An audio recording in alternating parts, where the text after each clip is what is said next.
Alright, I'm going to change a water pump in a 96 Chevy Lumina. Point of the video is, if you look at my channel, computer nerd and keyboards and painting and everything, I don't know cars. So point is, if I can manage to change a water pump on this, anybody can. Alrighty, first thing that needs to happen is we got to get the coolant lower than here. You got a couple options. Hold on. You do have a couple options. You could just take the water pump off and let the coolant just go everywhere. Just have a basin underneath and let it catch it. Best practices? No, not at all. But is it the end of the world if it just pours out the coolant into the thing? It really isn't the end of the world. You just wipe everything off with a towel, you'll be alright. Probably the best option is find the lowest hose, disconnect it, let it pour out, just till it stops, whatever. You just got to get the coolant out of there if you don't want it to pour all over everything. So a hose, disconnect one of the hoses from the radiator at lowest point, let that drain into a basin, probably your best bet. Another option is like the cleanest option, but it's the slowest option. Put a hose down as far as you can in the radiator and put it over, clothespin it to like the basin, and basically you create a siphon effect, like suck out the air to the point where right before you're gonna get coolant in your mouth, and let it go, and it'll just create a siphon effect. It'll take a while, but it's the cleanest method. The only method don't do, from what I heard from every mechanic on the planet, is use the actual radiator drain plug. Years and years of heat basically like welds that thing shut, and if you open it, could work, or you could break the seal and the gasket is ruined, and now you've got a whole new set of problems. So that's actually, ironically, the radiator drain cap is the one thing that I've been told, never use that to actually drain your radiator. You could end up with a whole big set of problems because they're just plastic and the gaskets are rubber, and it's been years and years usually on a car that it's just been sitting there at extreme temperatures. I wouldn't even touch it. So, and when I say hose, disconnect the lowest hose, like that hose there, see where the screw is? So I'm gonna go with the hose method here.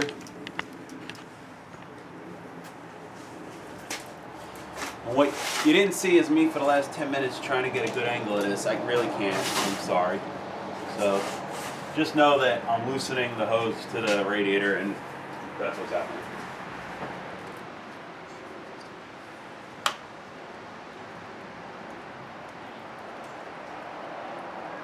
I loosened the bracket.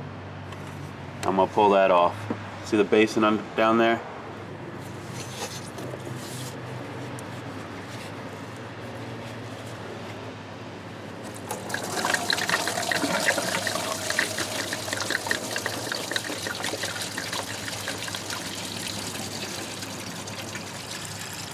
At least we lined it up, right? We did.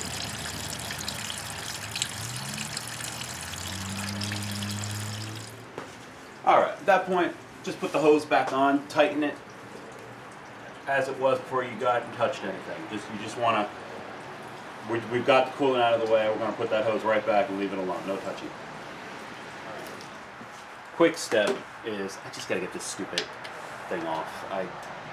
Is it necessary to remove? No, but I just feel like it's blocking my view.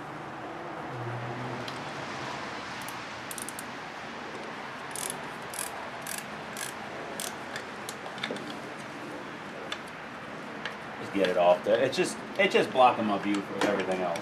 You know, it ain't necessary to remove it, but it's just in my way. Okay. Now I want to get these loose off.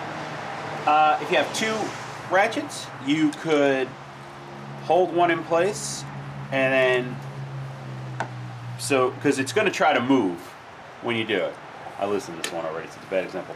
But if you grab one of these and try to rotate it, the whole thing's going to rotate. So you don't want to do that. So if you have two ratchets, you can use one to hold against you and use one to break each one free. Or you can put like a screwdriver kind of create a lock against it. You just hold it in place and do that. We got one. And yeah, I do this before the removing the belt. It's just a little more tension. It works with you a little bit. And get that on there. So I'm kind of just wedging the screwdriver in. Just keep it still.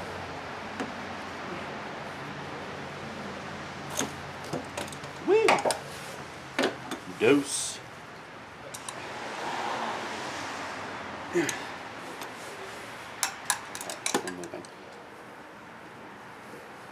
we are. And before I remove that last one, I'm gonna keep it like that so that I can use it, this other one here, to brace me. Come on, you.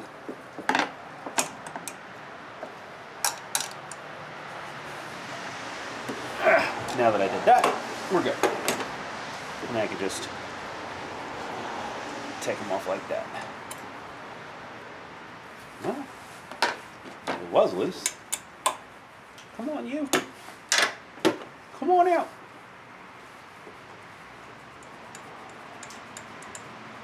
Okay. Alrighty. You see the tension arm down in there? See that little square right there? In a perfect world, all you gotta do is take this guy, remove that, and that should fit in there. Okay? And all you're gonna do, hopefully, let me see. I'm hoping I'm not blocking your view. You're gonna put that there. You might want to make a note of where your belt's going if you're unsure. And you're going to lift up and remove the tension, and the belt will just be able to come off. Which is hard to do in this angle and not block the shot. So excuse me while I walk around. What's funny is I'm giving you every step-by-step to help anybody do this. I'll still get dislikes because somebody will be annoyed about the way I explained something, or it didn't work for them, or the perpetually offended Twitter army or some whatever. But I'm trying to show you every single thing on how to do everything. That guy just falls off.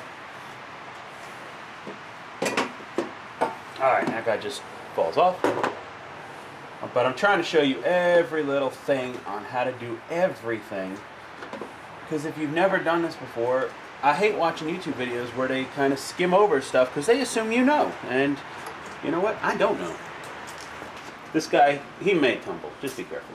You can leave the bolts a little tight. That's what I should have done. Leave the bolts a little tight so that he didn't tumble off. But it's not a perfect world. Alright. But yeah, like the other video I made. Like I made one video of replacing a sensor, and so many people are happy about it. I mean, you still get the ones who are, you know, butthurt over, they still can't handle it or whatever the problem is. Alright, gotta find the size for this. We're just going to remove the bolts around the water pump. Now I'm wondering how many viewers are noticing how nice and shiny that water pump is. Well, that's because she's only a month old. And she failed on me. And started doing that. The bearings went and she screeched. I just got a bad one. That's, you know, it happens. It's not a perfect world.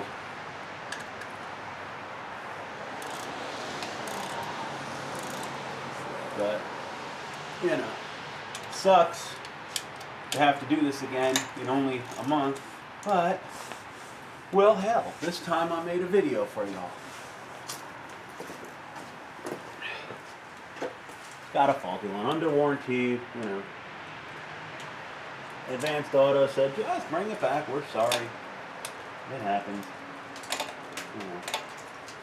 You're not gonna cry over it. It's his life. So, you know, you just go around, you remove all these things. When you take it off, take kind of, you know, reference in your mind. Or if you need to trace or something, do it. But it's gotta go the way it's coming off. And you know, it's not like there's multiple ways it's going to go on. But, especially when you start messing with the gasket, she's got to be exact. Sucks is that it's absolutely crazy. It's like in the upper 30s, maybe lower 40s by now. And it's raining. I do not have an indoor garage. But you got to tell yourself, you're saving money. You know, the water pump itself is $32 or something. Take it to a mechanic and you don't pay the labor. And on a lot of stuff I do, don't get me wrong. I'm not knocking mechanics. I will pay the labor costs. I'll pay the convenience fee, I call it. Somebody else will deal with it. But this is an easy enough fix that I was like, I'll do this. Alright, so you might need to pry it off with a screwdriver. Give it one of these.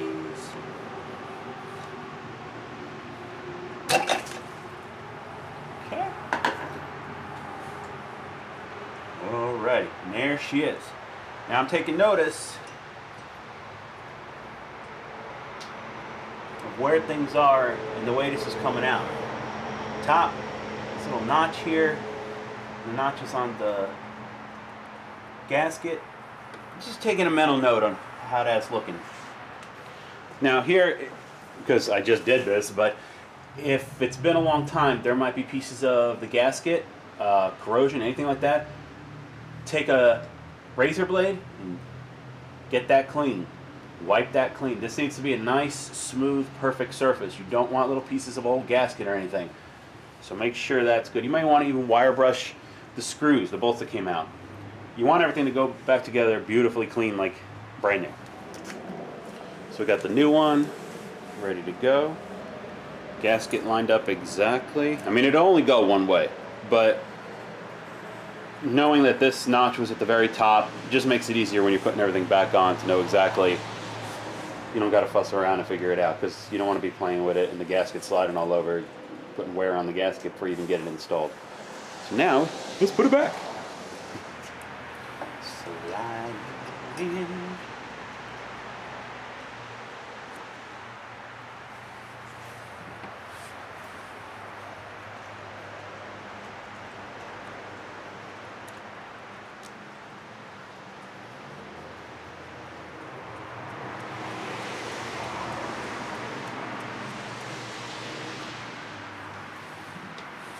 When you're tightening these, treat it like lug nuts on a tire. Don't tighten one side completely like a monster and not even have one side even started. Kind of, evenly across. Tighten everybody up. This is riveting stuff. I know it is. We're going to go viral with this one. Did you see the part where he put those bolts in for 20 minutes on camera? Whoa.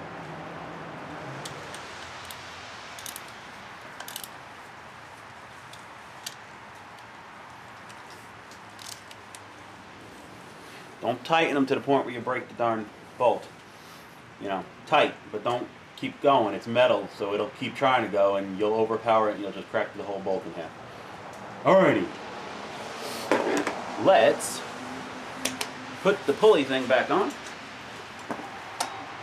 Kind of see the holes. Put it right on there. There we go. Holy crap, this is easy to do. That's my point. That's why I made the video. Maybe I could help somebody who's unsure and they think maybe I could save myself some money. It's going to get them, snug. For a second here. Okay. Now I'm going to use a screwdriver to kind of brace it, stop her from moving as I try to lock these into place.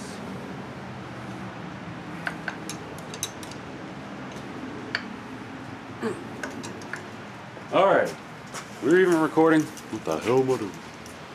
Put the belt back on. I know. Can you believe that step? Who would have thought? Oh, I'm sorry. I'm joking around. Some viewers hate that.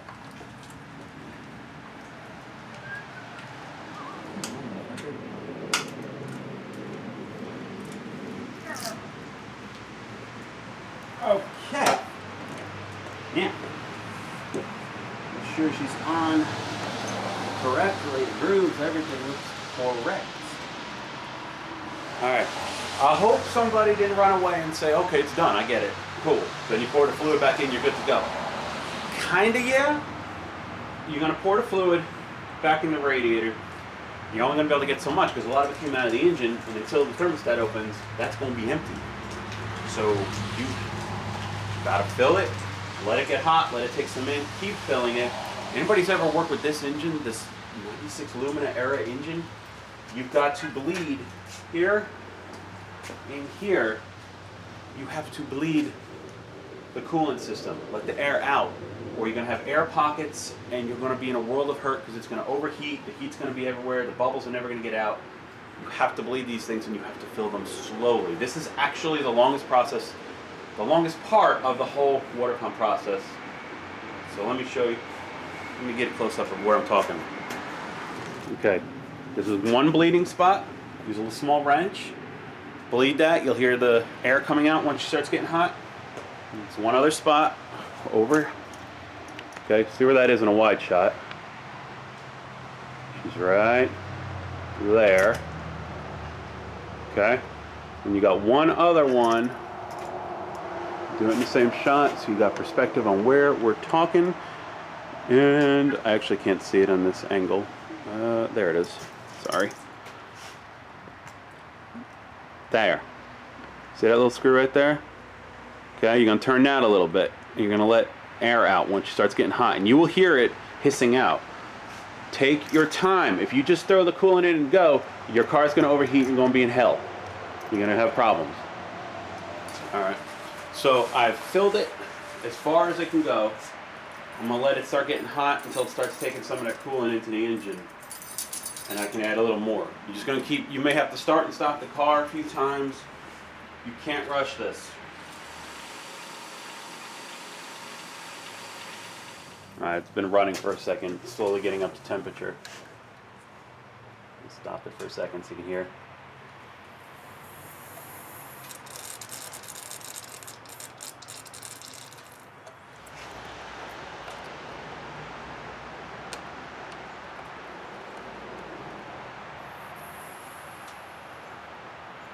A little bit of air, not much coming out there.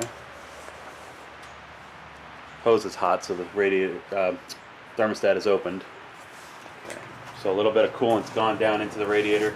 Don't let it get to the point where it's scalding hot. You got to open this, it's going to fly out and burn you. You're just letting it warm up. It'll take some in, and warm up, take some in. You know, little at a time, so you can still open this without getting burnt. And the stuff itself is warm, but it ain't going to scald you. Be careful about that. Let me add a little more now. I actually pour the coolant with a funnel into a container like this, and then, you know, just keep adding from the tray to this, because it's a lot easier to pour from this than a giant tray.